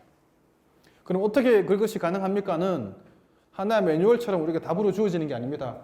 큰 틀을 공유하면서 그 큰 틀을 우리 각자가 나의 삶에서 계속 행위를 통해서 실천해 나갈 때 되는 거지, 똑같은 방식으로 표준화되는 방식은 결과하지는 않습니다. 그래서 칸트가 우리에게 알려주는 것은 도덕법칙에 대한 통찰을 제공하고 그에 따라서 우리의 가치와 중요성의 근원이 되는 것은 바로 이성이라는 거죠. 그래서 쌤들 그 칸트 그러면 생각나는 책들 몇 가지가 있을 겁니다. 순수 이성 비판 들어보셨죠? 그 다음에 실천 이성 비판 들어보셨죠? 그 다음에 판단 비판, 이렇게 비판이란 말이 많이 나와요. 간단히 얘기하면 당시에는 이제 이 인식, 또 설명이 길어지는데 그냥 간단히 말씀드릴게요. 칸트가 얘기했던 건 뭐냐면 경험론은 오류가 있어, 문제가 있어. 합리론도 문제가 있어. 뭐냐면 경험은 이렇게 되거든요. 인간은 경험을 통해서 모든 걸 알 수 있다 얘기한단 말이에요. 그렇겠죠? 근데 예를 들면 죽음이라고 하는 거는 경험을 통해서 알 수 있나요? 몰라요. 죽어본 적이 없잖아. 그건 어떻게 되면 이거는 이제 회의론에 빠지게 되죠. 그 다음에 합리론은 사유하는 능력을 가지고 모든 걸 알 수 있다는 얘기를 하는데, 예를 들면 우리 안에 또 다른 나, 자아나 신이라는 개념을 우리가 알 수 있습니까? 뭔지는 대략적으로 떠올릴 수 있을 것 같은데 떠올림을 넘어서서 정확히 수학적인 방식의 답을 내는 방식으로 우리가 안다고 얘기를 못해요. 그건 또 어떻게 보면 자기 안에 갇혀버리는 자기 독단론에 빠져버리니까 경험론은 회론에 빠지고 합리론은 독단론에 빠지고 둘 다 문제가 있다고 해서 경험론과 합리론을 모두 비판하면서 그 사이길을 가는 게 바로 순수이성 비판이라는 책이거든요. 간단히 얘기하면 우리가 안다란 말을 하려면 안다라고 하는 말을 하는 범위를 설정해 줘야 되는데 그 범위가 바로 이론의 영역이라는 거예요. 이론적 차원을 넘어서 있는 것들 안다 하는 건 그건 설득력이 없다는 얘기죠. 예를 들면 이런 거잖아요. 아까 제가 물었잖아요. 선생님, 인생이 뭡니까? 행복이 뭡니까? 이거 이론의 영역을 알 수 있는 게 아니잖아요. 그건 이론을 넘어서 있는 거고 그 질문에 대한 답은 시공간의 어떤 변화와 흐름 속에서 내가 행위를 통해서 직접 부딪히며 살아봐야 알 수 있는 거잖아요. 그러니까 그거는 이제 우리가 이론적으로 얘기할 수 있는 게 아니라는 거죠. 그런다 이론과 이론이 아닌 영역을 경험론과 합리론은 구분하지 않았다라고 하는 그런 어떤 얘기를 하는 겁니다. 자, 그래서 뭐 인간상이라고 하는 거 결국 선비는 구체적으로 뭐 다른 거는 다 일단은 뭐 생략해 두더라도 선비라고 하는 것이 구체적으로 어떤 인간상을 지칭하느냐. 방금 제가 칸트에 대해서 설명 좀 드렸잖아요. 선비가 지칭한 인간상과 칸트가 말하는 인간상이 과연 다를까요? 쌤들 대략적으로 보실 거예요? 비슷하지 않을까요? 그럴 겁니다. 다 비슷한 얘기예요. 첫 번째 보세요. 유교적 관점에서 자기 수양에 힘쓰는 지식인. 자기 수양에 힘쓴다는 얘기는 달리 말하면 뭡니까? 자기 과오를 스스로가 반성할 수 있는 그런 능력의 소유자잖아요. 그죠? 그 다음에 유교적 관점에서 덕을 실천하는 사람이자 전인적인 인격의 어떤 소유자가 바로 선비에 관련된 인간상이잖아요. 그 다음에 의리에 따라 행동하는 사람, 옳은 길이잖아요. 칸트가 말하는 도덕성은 뭐죠? 올바름이지 않습니까? 그죠? 그 다음에 공공을 위해서 유교적 이상을 실현하고자 하는 사람, 뭐 당연하죠. 개인적 차원을 넘어서서 사회적 차원으로 나가는 거. 이것도 선비가 정하는 방식이고, 칸트가 말하는 이런 도덕적 가치도 개인적 차원뿐만 아니라 사회적 차원도 같이 아우르는 거죠. 그런 전형은 어떻게 보면 한국적 리더십의 전형이잖아요. 뉴스를 보면 가장 요즘 많이 화두되는 게 여러 가지가 있습니다만 그 사람이 도덕적으로 어떠한지를 자주 판가름하려고 하잖아요. 이 도덕성은 그냥 답을 찾는 건 지금 딱딱 찾을 수 있는 게 아니라 그 사람이 세상에 태어나서 지금까지 걸어왔던 이 삶의 자취를 따라가 볼 때 어떠한지를 보는 거잖아요. 그죠? 그렇게 봤을 때 지금 뭐 선비에 관련된 이런 인간성과 관련된 방식으로 살아온 사람이라면 뭐 그렇게 흠잡을 때가 있겠습니까? 칸트가 말하는 순수한 도덕적 가치의 방식에 따라 살아왔다면 그 사람이 도덕적으로 문제될 가능성이 별로 없겠죠. 그런데도 우리가 뭐 최근 과거 5년 뭐 10년 전으로 거슬러 올라가면 끊임없이 공적 영역에서 일어나는 여러 가지 이 검증이라는 이름으로 진행된 여러 가지 문제에서 도덕적인 어떤 비난과 평가는 상당히 많이 받아왔잖아요. 그렇다는 얘기는 인간은 이상 도덕적으로 완전한 삶을 살아갈 수 있는 존재가 아닌 겁니다. 늘 부족하고 늘 결핍되어 있기 때문에 그 부족함과 결핍된 것 항상 채우는 방식으로 나가야 되는데 그 채운다는 얘기는 내가 아직은 불완전하지만 보다 더 완전해지기 위한 방식으로 변화하는 것이고 내가 아직은 선하지 않은 방식으로 삶을 살아가지만 보다 더 선한 방식으로 살아가야 된다는 삶의 어떤 방향성의 전환이잖아요. 그게 바로 이거와 다 관련되는 얘기인 것이고 어떻게 보면 어떻게 그러면 가능하냐라고 하는 것은 이런 큰 틀에서 우리 스스로 각자 적용하고 판단하는 그런 방식으로 나가야 되는 거죠. 방법론은 다 다를 거잖아요. 룰은 똑같지만. 한번 생각해 보십시오. 왜 그 재판에서도 그 뭐죠 그 뭐라 하나 갑자기 이름이 생각이 안 나네. 판례라는 거 있죠. 판례. 판례가 왜 중요한지 아십니까? 네, 말씀해 주세요. 네. 자, 쉽게 얘기하면 네. 법조항만을 가지고는 인간사에서 일어나는 크고 작은 위법적인 문제를 해결할 수가 없어요. 그러니까 그 법조항을 적용할 수 있는 판례가 필요한 거죠. 그럼 도덕도 마찬가지잖아요. 착하게 살아라, 선하게 살아라, 그죠? 정직하게 살아라. 이건 큰 틀의 얘기잖아요. 그럼 어떻게 하면 선하게 사는 것이고 어떻게 하면 정직하게 사는 건지는 그렇지 우리 각자의 주어진 하나의 몫이잖아요. 그런 맥락에서 큰 틀을 공유하고 우리 각자가 그렇게 나가야 된다는 거죠. 그래서 아까 처음에 나왔었잖아요. 자기수양이라는 건 왜 필요하냐고요, 그게. 큰 틀을 공유하면서 내가 끊임없이 자기 반복적 관리에 들어가야 되니까 가능한 얘기잖아요. 그래서 이거 하나하나를 이제 지금 볼 텐데 간단하게 볼게요. 자, 유교적 자기수양에 힘쓰는 지식인. 자, 선비에게 이제 이 숙이라고 하는 것은 이제 숙이치인이라는 말 사자성어 잘 아시잖아요. 자, 치인을 위한 필수 불가결의 전제다. 그러니까 자기를 그죠? 다스리는 거 없이 다른 사람을 이렇게 함께하는 게 과연 가능하겠느냐? 이거 불가능합니다. 요즘 그런 거 있지 않습니까? 내로남불이 바로 전형적인 거죠. 치인 제대로 못하면서 남 비판한다 그러잖아요. 숙이가지 없는데 치인할 수 있냐고요? 안 되죠, 당연히. 그렇기 때문에 선비는 치인을 통해서 유교적 이상을 실현하기 위해서 엄격하고도 끊임없는 자기 수양에 힘썼는데 이 자기 수양은 바로 이제 독서와 마음 공부라는 거죠. 외면적인 자기 수양은 독서를 통해서 유교 경전을 탐구하면서 사물의 이치를 이해하고 천리에도 이제 도달하는 것. 머리로 하는 거잖아요, 이거는. 그죠? 머리로 다가서는 거고, 그 다음에 내면적 자기 수양은 머리로 도달할 수 없는 것을 뭡니까? 머리를 위한 것을 내 마음과 몸을 통해서 끊임없이 나가는 거잖아요. 이게 바로 기질의 사사로움. 기질이라는 것이 욕망, 행복에 대한 욕구 이런 걸 뜻하지 않습니까? 그죠? 그런 걸 통해서 사사로운 내 이익을 자꾸 추구하기보다는 그런 것들을 뭡니까? 극복하고 본성이 어떤 선한 본성에 따라서 행위할 수 있도록 끊임없이 가는 거잖아요. 칸트가 말하는 이 덕이라는 개념도 인간의 어떤 행위의 동기에는 이성적인 행위의 동기가 있고 비성적인 행위의 동기가 있거든요. 비성적인 행위의 동기는 바로 사사로운 이익이에요. 내 행복, 내 욕망이에요. 그 다음 이성적인 행위의 동기는 이성이 명령하는 우리의 도덕 법칙이거든요. 그런데 거기 딱 중간에 서면 우린 고민이 되잖아요. 하나 예를 들어볼까요? 바닥에 5만 원짜리 지폐 2장이 떨어졌다 칩시다. 어떡하시겠어요? 주셔야죠. 아니 죽겠죠. 죽고 나서 어떻게 하시겠냐고.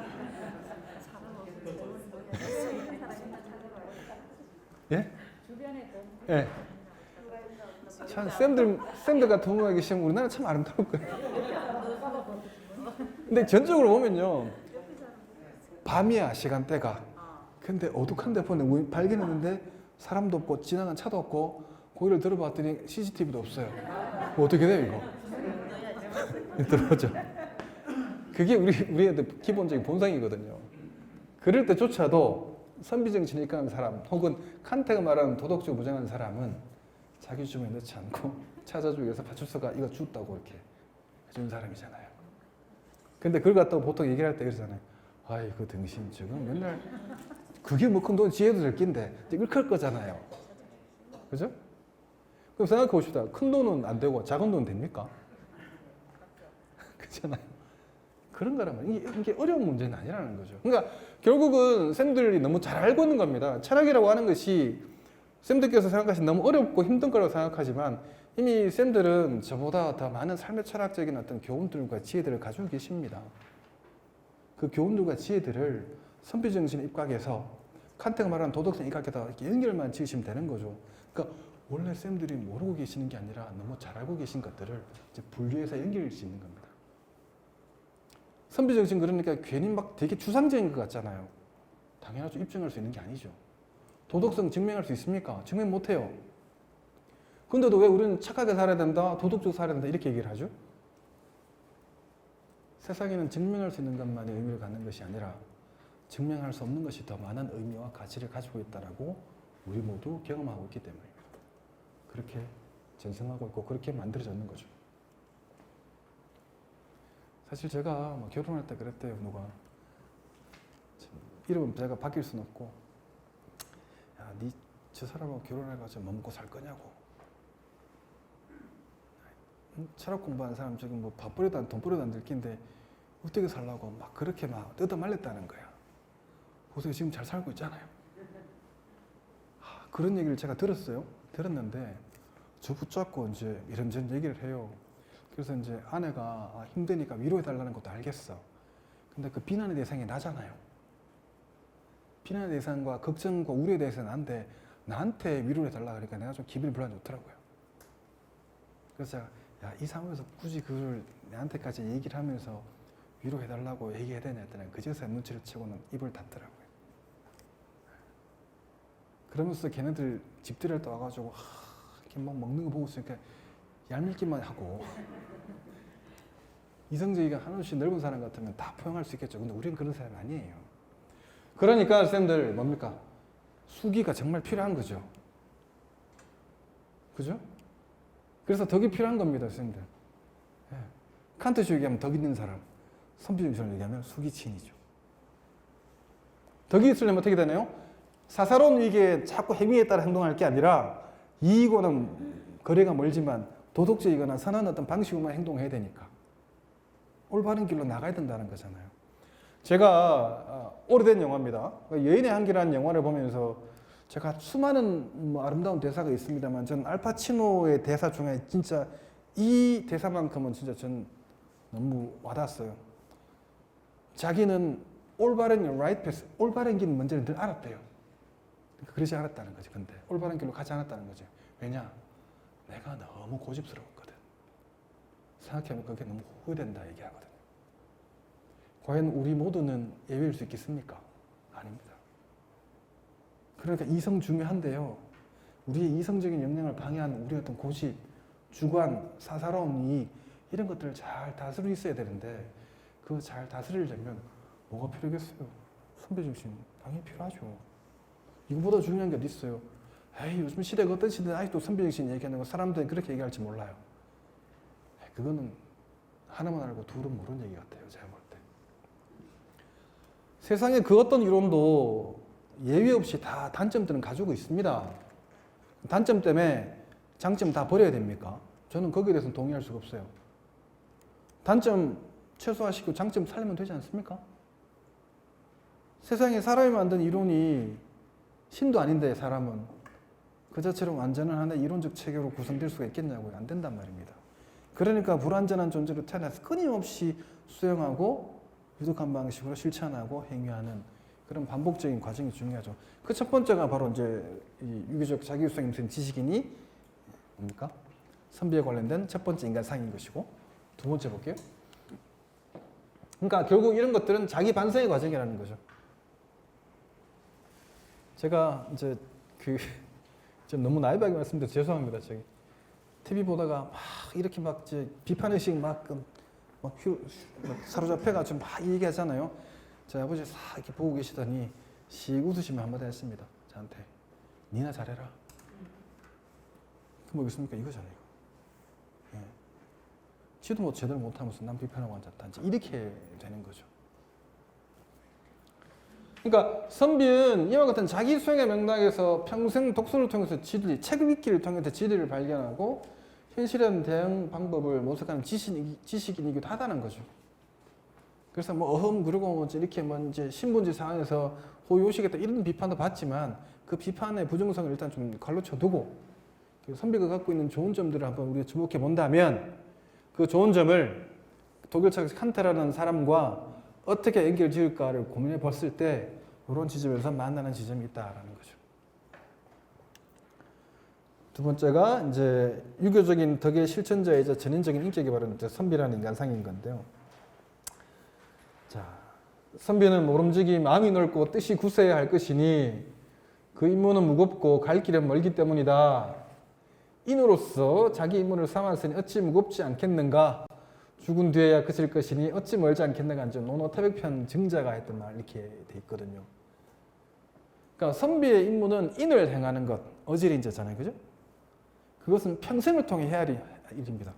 자, 마찬가지로 칸트는 덕이라고 하는 것은 인간이 태어나면서 갖고 태어나는 게 아니라고 하는 거죠.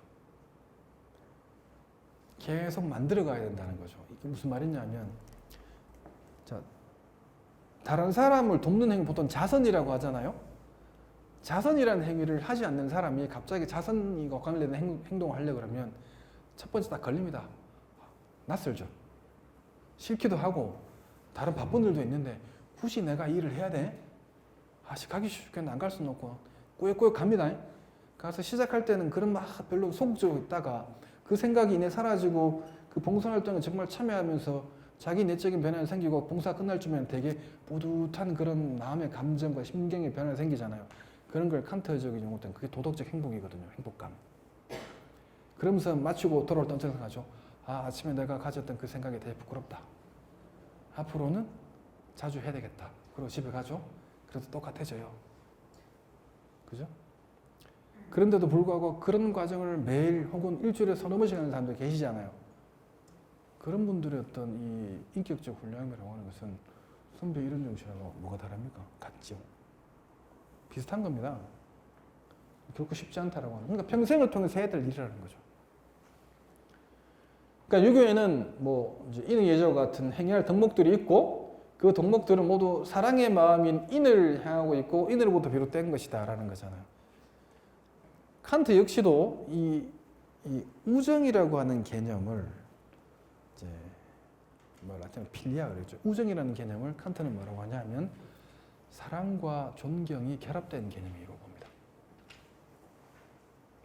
사랑은 감정적인 거죠. 존경도 감정이나 존경은 뭡니까? 일정 정도의 거리를 두는 겁니다. 사랑하면서 거리를 두는 게 우정인 거죠. 이해되시나요? 사랑하기만 하면 넘어가 버려요, 그냥. 사랑하면 일정 정도 거리를 두는 게 존경 감정이니까. 저는 그거 봤을 때, 이거 일리 있다, 라는 생각을 좀 많이 하게 됐어요. 그래서 인이라고 하는 것은 인간 본성에 갖추어진 인의 의지 이 네 가지의 덕 중에 하나이고, 나머지 이제 의의 질을 통섭하거나 포괄하는 가장 으뜸되는 육의 덕목이 바로 이제 인이라는 거죠. 이런 이제 이 덕의 실천자의 전적 인격이 선비에 관련된 인간상이니까 도덕적인 것도 마찬가지잖아요. 한테 말하는 거. 내가 설명을 드릴게요. 그래서 선비는 이성과 감성을 균형적으로 갖춘 전인적인 인격이다. 근데 선생님들 한번 생각해 보자고요. 이성과 감성을 균형적으로 갖추기가 쉽습니까? 어렵죠. 그러니까 하나의 틀로 우리에게 주니까 우리도 그렇게 해야 된다고 알려주는 겁니다. 고대 철학자 아리스토텔레스 혹시 들어보셨죠? 아리스토텔레스가 말하는 그 개념 대표적인 건 중용 개념이죠. 중용. 그게 덕이잖아요. 가운데. 그래서 자주 하는 말 중에 아이고 나는 뭐 적당히 그냥 벌어서 적당히 쓰고 살면 좋겠다. 그게 제일 힘든 거잖아요. 네. 중간이 어딘지 몰라. 그렇지 않아요, 교수님들. 그죠? 하지만 그건 하나의 틀입니다. 기준입니다. 그 기준에 따라서 가야 된다는 거지. 반드시 우리가 그렇게 도달할 수 있다라고 이렇게 얘기할 수 있을까요? 그건 알 수 없습니다. 가봐야 합니다. 그건. 그래서 선비는 독서를 통해서 이성적 학문을 추구하고 독실하게 유교적 독문을 실천하면서도 예술적인 감성을 겸비하는 전형적인 인격에 가깝다고 할 수 있죠. 이렇게 가야 한다는 겁니다. 실제 될 수 있는지는 해봐야 알아요. 자, 세 번째가 이제 의리, 옳음에 따라서 행동하는 사람.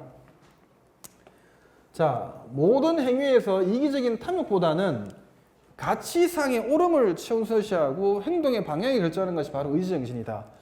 자, 선생님들 그 서양 철학의 역사에서 이제 도덕도 마찬가지입니다. 이 선하게 산다 할 때 이 선은 크게 두 가지로 구분될 수 있습니다. 하나는 좋은 것이 선한 거다. 또 하나는 옳은 것이 선한 거다라는 거죠. 공리주의 기억나십니까 혹시? 최대 다수의 최대 행복이라는 말 들어보신 적 있을 겁니다. 다수에게 좋은 결과를 가져다 주면 그건 좋은 것이고 사는 것이다 보는 거예요. 그 이제 결과론적 입장인 거죠. 근데 이제 이 공리주의는 한 가지 한계가 있죠. 다수의 이익을 위해서는 소수를 희생시켜야 돼요. 예외가 발생하잖아요. 그러면서 칸트는 받아들이기 힘듭니다. 사람 다 똑같은데 누구는 되고 누구는 안 되고. 아까 그 산책도 빼먹었다 그랬잖아요. 루소 M을 읽으면서 인간 전원성 개념 때문에 거의 심취해서. 그죠? 근데 라이트 옳은 길은 예외를 인정하지 않거든요. 그러니까 옳은 방식이면 도덕의 상대화나 상대주의적인 속성은 이제 배제시킬 수가 있는 거죠. 그래서 선비라고 하는 것은 유교사회에서 한 시대의 혼란과 위기를 극복할 수 있는 가치를 제시해야 하고 실천해야 하는 위치에 있습니다. 그래서 조선 시대 역사적인 위기 속에서 사림을 중심으로 한 이제 올바른 정신, 의리의 정신의 형성은 당연한 귀결입니다. 정당성이 있어야 될 거잖아요. 그죠? 그건 당연한 겁니다. 그러니까 보편적 가치가 그만큼 중요하지 않습니까? 현재 우리가 지향해야 될 가치, 우리가 무엇을 하나 뭉쳐야 될 일진지 뭐 이런 것들은 시대 정신으로 될 수 있는 것이고 그 시대 정신을 반영하는 것 역시 도덕성, 의리 정신. 그건 결국 선비 정신이 지향한 하나의 인간상과도 연결되는 거죠. 선생님들 저기 뭐 외국 여행 다녀보셨겠지만 서양 사람들 우리하고 되게 많이 다를 것 같죠? 어떠세요? 머리 색깔이 이제 금발이면 이 변 색깔도 금발일 것 같고 그렇죠? 아니에요. 똑같아요. 맞아요. 제가 예전에 이제 60대 중반에 계신 부부 집에서 제가 이제 며칠을 묵게 된 적이 있었는데 아침을 이제 주기로 했었거든요. 일찍 차려놓고 가시더라고. 어디 가냐 물어봤더니 애 봐주러 간대요. 에? 그들도 그러니까 딸 부모고 그러니까 목, 금 이틀을 봐주러 가고 월화수는 그 사위, 그러니까 그 아들 부모가 봐주고 그런대요. 거기도. 그들도 역시 우리랑 비슷해요. 학원 따라가지고 이사 댕기고 좋은 학교 집어넣고 또 뺑겨가지고 딴 데 가고 다 그렇게 해요.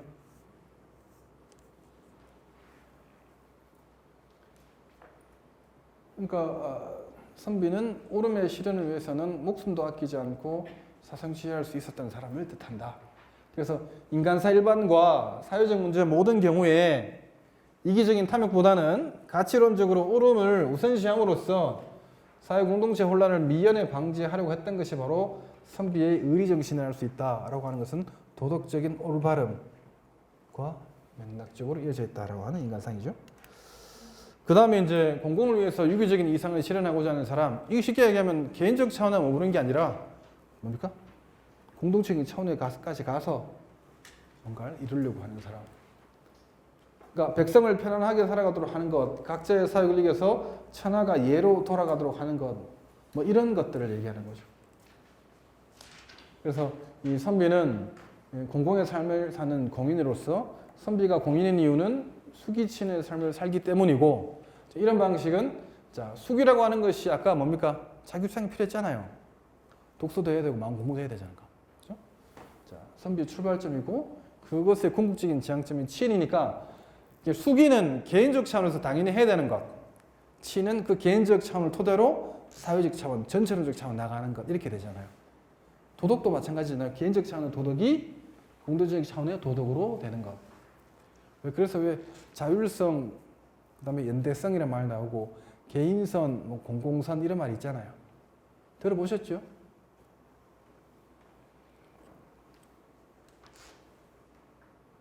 자, 그래서 뭐 선비 치는 반드시 벼슬을 통해 이루어지는 것은 아니고 벼슬을 얻지 못해서 치세에 참여하지 못한다 해도 그렇죠? 홀로 도를 행해서 학문을 깊이 연구하고 후학을 길러서 유교적 교화를 남기는 것도 치인의 한 유형이다라는 것. 이건 역시도 선비 정신의 인간상이 보여주는 공동체적인 어떤 모습이잖아요. 제가 알기로 남명 조식 선생이 벼슬 한 번도 안 했나요? 맞죠? 제가 알기로 그렇거든요. 네. 쉽지 않은 일입니다. 현실적으로 봤을 때 얼마나 힘들었겠어요. 삶을 살아가는 그 아내 입장에서 보게 되면. 그 소크라테스의 그 아내가 악체라고 여러분 알고 계시죠? 그렇게 알려진 이름이 크산티피입니다. 예. 근데 이제 저하고 좀 이렇게 친한 그 충남대 철학과 이윤출 교수가 고대 철학을 전공했는데 사모님이 그리스 분이세요. 이름이 진짜 똑같이 크산티페예요. 예. 지난 10월 말에 부산대에서 만났더니 제 아내 이름이 크산티페고 악처라고. 에이 설마 그 이름이 똑같냐 맞다고. 그리스 여성들 참 집요한다고 했다고. 그래서 이제 살아보니까 이해할 것 같다고 그렇게 얘기해요. 그러니까 우리나라에 있던 여성들만 이제 막 이렇게 뭔가 막 잘하는 게 아니고 어딜 가나 이렇게 군색이 하는 건 여성들이 남성들보다 더 잘하는 것 같아요. 자, 그 다음에 한국적 리더십의 전형 이렇게 뭐 주장하는 부분도 있어서 제가 한번 가져와 봤습니다. 선비는 한국적 리더십의 전형으로서 과거 신분 사회에서 버스의 유무에 상관없이 리더십을 발휘하는 인간상이고, 선비는 개인적 차원의 수기를 통해서 다른 사람에게 행위의 모범이 되고, 치인은 공동체적 차원의 치를 통해서 백성들을 유익하게 하고 교화하는 존재였기 때문이다라는 것. 그래서 조선시대 유교사회에서 곧 그 사회가 요구하는 인격과 지성의 모범이자 유교이념의 담당자가 바로 선비였던 것이고, 그러니까 이런 면에서 연암 박지원은 효도와 우위는 선비의 별이요, 선비는 사람의 별이고, 선비의 우한 행실은 모든 행동의 별이다라고 할 정도라고 정해져 있죠. 그래서 이것은 선비는 곧 바로 인격적, 도덕적 위치를 잘 보여준다라고 하는 거잖아요. 그러니까 도덕적으로 인격적으로 훌륭한 사람은요, 가만히 있어 주변에 사람들이 모이잖아요. 그만큼 공유할 보편적 가치를 갖고 있기 때문이죠.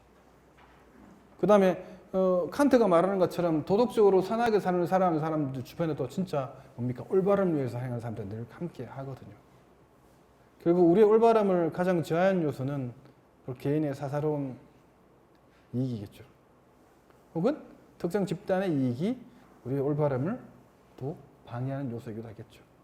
그런 것들을 이제 선비정신이라면 수기를 통해서 이겨내야 되고, 칸트식으로 얘기하면 자기 도야입니다. 덕을 통해서 끊임없이 이성의 어떤 명령을 다 부전히 행할 수 있는 강한 의지로 무장하는 게 바로 칸트가 말하는 덕이거든요. 자, 이게 이제 인간상인데, 이거 뭐 따로 제가 드리지 않을게요.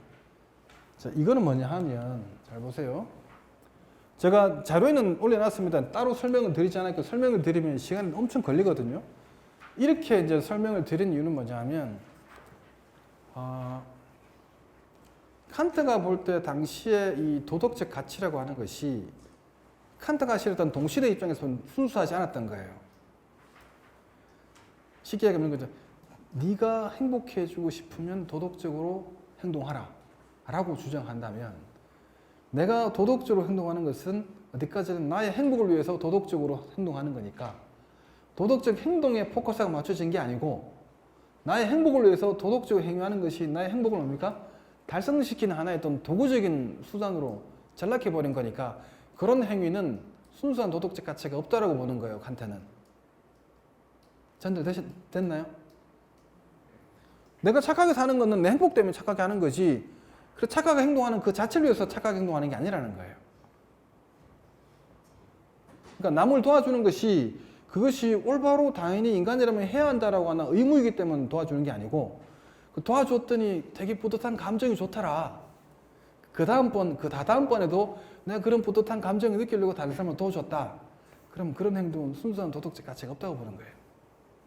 왜? 감정의 노예가 돼버렸거든. 나의 도덕적 행위가. 곰곰이 한번 생각해 보시라고요. 그렇겠죠? 도덕적 네. 가치는 감정이 그러면 없어야 되는 건가요? 감정이라는 게 왜 그러냐면, 자, 감정이 보편적으로 늘 작용할 수 있으면 괜찮아요. 근데 보편적이 아닐 수도 있거든요. 감정은 이런 게 곡선이 이렇게 갔다가 막 좋았다 나빴다 계속 그때 이렇게 반복하잖아요. 좋을 땐 나오는데, 그렇죠. 그럼 그게 보편적인 도덕성이 될 수가 없잖아요. 합리적이지 않아요. 그렇죠. 예. 감정이 합리적일 때는 그럴 때는 괜찮아요. 성인이겠죠. 예. 예. 그렇게 가는 건데, 현실적으로 그런 사람을 찾아보기 힘들잖아요. 그러니까 지향점입니다, 지향점. 도덕성도 지향점이잖아요. 우리가 쌤들 진짜 냉정하게 우리 스스로가 완전한 도덕적 인격체라고 우리 스스로 자부할 수 있습니까? 안 돼요. 저 스스로 부끄럽거든요, 저도. 저 역시도 알파치노가 얘기했던 것처럼 올바른 게 뭔지 알았어요. 근데 내 이익을 위한 선택과 결정을 저도 한 적이 있거든요. 비난받아야 되겠죠. 하지만 인간이라면 누구나 다 예외일 수 없습니다. 그래서 선비정신이든 칸트가 말하는 올바른 도덕성이든 그것은 우리가 지향, 도달하고자 하는 그런 목표와 기준입니다. 그 기준을 향해서 나아가는 것이 선비정신이고 덕의 도야라고 하는 칸트적인 어떤 윤리적 입장이니까, 그런 면에서는 얼마든지 동양적 사유방식과 서양적인 어떤 윤리적인 방식이 일맥상통하는 부분이 있는 거죠. 그러니까 우리 안에서 가지고 있는 독특한 어떤 문화적 산물이라고만 생각할 필요는 없을 것 같아요. 제가 보기에는. 제가 서양 철학을 전공한 입장에서 보기에는 닮아있는 점이 너무 많아요. 그러니까 그렇게 됐을 때 내 이익을 위한 행위의 동기가 결과론적인 도덕적 결과와 일치해도 그 프로세스 과정은 순수하지 않기 때문에 그런 행위는 도덕적 가치가 없는 거예요. 칸트는 그걸 보는 거죠. 야, 결국 네 행복해지려고 다른 사람 도와준 거 아니냐고. 그게 선하다고 볼 수 있나? 이제 이렇게 얘기하는 거죠, 간단하게 얘기하면. 그렇게 하지 않으려면 보통 이런 겁니다. 실제 행위하지 않아도 돼요. 야, 그래도 내가 좀 다른 사람 좀 돕고 살아야 되는데, 이런 생각 한두 번 할 수 있잖아요. 일상을 이제 지내다 보면 그 생각만큼은 그 무엇에 의해서도 이렇게 방해받지 않는 순수한 생각이라는 거죠. 그런 생각은 의무로 이제 의무가 뭔지를 알게 해줘요. 아, 내가 다른 사람을 도와야 된다는 생각은 이미 내가 의무를 알고 있다는 거잖아요. 어떻게 행동해야 될지 이미 알고 있다는 거거든요. 그렇다는 얘기는 이제 뭡니까? 나는 내가 어떤 방식으로든 내 자유를 행사에 따라서 행동할 수 있는 존재인데, 난 내 마음대로 할 수 있잖아요. 내 마음대로 할 수 있는 행위 원리가 준칙이에요, 준칙. 쉽게 얘기하면, 자 봅시다. 아, 쟤는 원래 저래 라고 하는 평가를 받을 수 있죠. 원래 저렇다는 얘기는 걔한테만 적용되는 행위 원리가 있을 거잖아요. 그 행위 원리가 내한테도 혹은 쌤들한테도 적용될 수 있습니까, 없습니까? 안 될걸요. 안 맞으니까. 맞죠? 근데 어떤 사람은 아 그래 저렇게 행동하는 게 맞아 라고 우리가 고개를 끄덕일 때 있죠. 그거는 뭡니까? 그 사람의 행위가 나에게도 적용될 수 있다는 거지. 행위 원리가. 그러면 그 사람이 이제 정한 행위 원리를 그 사람에게만 그 사람 자신에게만 통용되는 방식으로 적용시킨 게 아니라 그 사람을 포함해서 우리 모두에게도 통용될 수 있는 방식으로 사용한 거예요. 그 사용한 방식이 법칙과 같다는 거예요. 일단 설명을 들어보시면 이해가 돼요. 그 다음에 아까 이 가압명령이 뭐냐면 네 좋으려고 나는 사람 도왔잖아가 아니라 내가 좋고 나쁘고는 관계없이 나는 싫지만 그럼에도 하기 싫지만 그럼에도 인간은 이상 그렇게 당연히 해야 하는 걸 알았고 그것을 해야 하기 때문에 했다라고 하는 거. 그게 정언명령이에요. 뭘 바라지 않고 그 자체로 도덕적이기 때문에 하는 거. 그리고 시켜서가 아니라 스스로 그렇게 하는 게 더 가치가 있는 거죠. 타율적이란 말은 행복 때문에 내가 도덕적 행동한 거잖아요. 그건 타율적인 거죠. 근데 의무는 누가 시킨 게 아니라 내 스스로 그렇게 한 거잖아요. 그건 자율적인 거죠. 이 덕이라고 하는 것은 자율적으로 갈 수 있는 의지를 강하게 해줄 수 있는 하나의 추동력 같은 거거든요.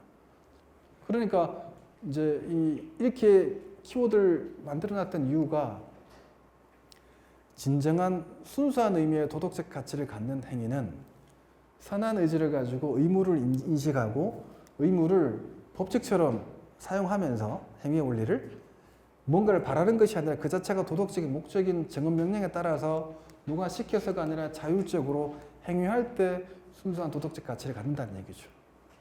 이거를 얘기합니다. 선비가 말하는 선비정신의 의리정신도 이런 거 아니겠어요? 인이라고 하는 건 마찬가지고 뭘 바라고 하는 게 아니잖아요. 그러니까 칸트가 말하는 이 도덕성의 어떤 핵심도 선비정신의 핵심과 동일한 겁니다. 어떻게 보면. 그 얘기를 하려고 제가 설명은 분절시켜 놨긴 한데 그걸 다 다루진 않을게요. 아시겠죠? 자, 그럼 하나만 볼까요?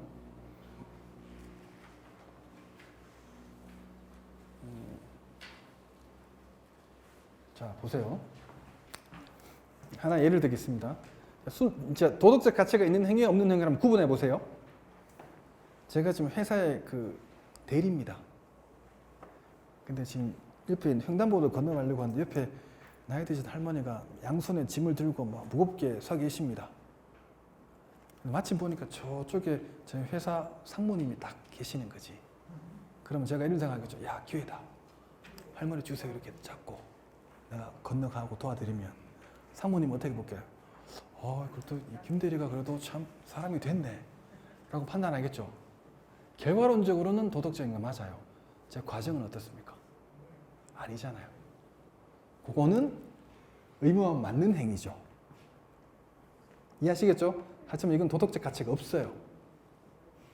근데 있건 없건 관계없이 내가 할머니를 도와주는 게 내 의무고 당연히 인간으로서 해야 할 일임을 알았고 내 이상이 이렇게 명령했으니까 그걸 하기 싫지만 하기 싫음에도 불구하고 당연히 해야 한다는 그 의무를 실제 행위로 옮겼던 행위는 선한 가치가 있습니까? 없습니까? 있어요. 그게 바로 의무에서의 행위입니다. 칸트가 말하는 도덕적 가치는 여기 있는 겁니다. 여기. 그렇게 구분해서 설명드리니까 좀 아시겠죠? 예. 예. 그래서 왜 오른손 안고 왼손 모르게 하라면서요? 그죠? 아니, 남 도와주는 거면 누구 보러 갑니까? 예를 들어서 연말 연시 되면 곧 이제 됐잖아요? 뭐 자선사업이다 뭐다 하면서 뭐 기자들 대동하고 다니면서 앞에 쫙 뭐 진열해놓고 사진 찍고 언론 브리핑하고 신문 내고 그래서 난 그거 그렇게 좋아 보진 않거든요. 칸트식으로 보면. 그렇잖아요? 그때만 오고 2월달부터 10월달까지 안 오잖아. 칸트가 아니래도 답이 안 나와요. 그죠? 그러니까. 그 얘기 하는 겁니다. 그 얘기. 예. 그래서 이거는 특별하게 뭐 하실 건 없고 그런 얘기를 지금 제가 설명을 통해서 하니까 자료를 보시면 대충 이해는 되실 거예요. 그래서 왜 이제 인간은 도덕적으로 살아야 되는가? 그러면 왜 선비는 인에 따라서 행동해야 되는가를 얘기하는 거죠. 자, 인간은 본능에 따라서 그저 살아가는 존재가 아닙니다. 자, 삶의 의미가 무엇인지 그래서 어떻게 살아야 하는지 늘 고민합니다. 쌤들 저도 고민하고 있고 지금도 고민하고 계시죠? 예. 자, 이런 인간의 특징은 정신의 능력을 소유하고 있기 때문에 생각할 수 있기 때문에 가능한 거예요. 이성적이기 때문에 가능한 거란 말이죠. 그래서 인간은 사실을 사실로서 인식하고 그 사실에 대한 어떤 의견과 가치를 다른 사람과 더불어서 토론하고 공유할 수 있는 그런 반성적인 인식을 해요. 이는 곧 인간은 동물처럼 본능의 방식으로만 살아가는 존재가 아님을 뜻하겠죠. 그렇죠? 이성적 능력을 지닌 인간은 정신의 반성적인 사회 능력을 동원해서 내 삶이 보다 올바르고 선한 방향으로 전개될 수 있도록 나의 행위에 관련된 법칙을 설정하고 그 법칙에 따라 행위할 수 있는 겁니다. 선비가 말하는 수기도 여기에 해당되는 거죠. 그죠? 그래서 내 안에만 머무르는 게 아니라 내 안에서 했던 수기를 통해서 실현해 나가는 하나의 보다 확장적인 삶의 자세로 열려져 있는 거죠. 이런 점에서 인간은 자유롭단 말입니다. 인간에게 자유가 없으면 선비정신도 칸트가 말하는 도덕성도 불가능해요. 어떻게 수기할 거고 어떻게 치인할 겁니까?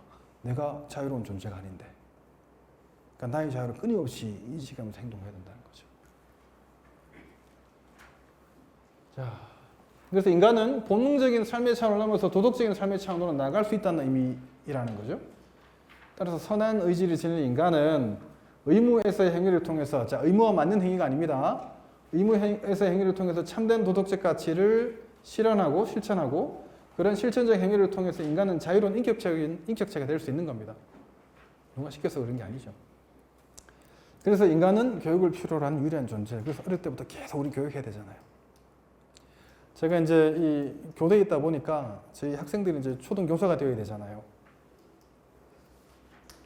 근데 요즘 뭐 교육부나 교육청도 이런 얘기 많이 하잖아. 인성교육 중요하다 하는데 교과가 분리되어 있다 보면 도덕교과가 일주일에 한 번밖에 없어요.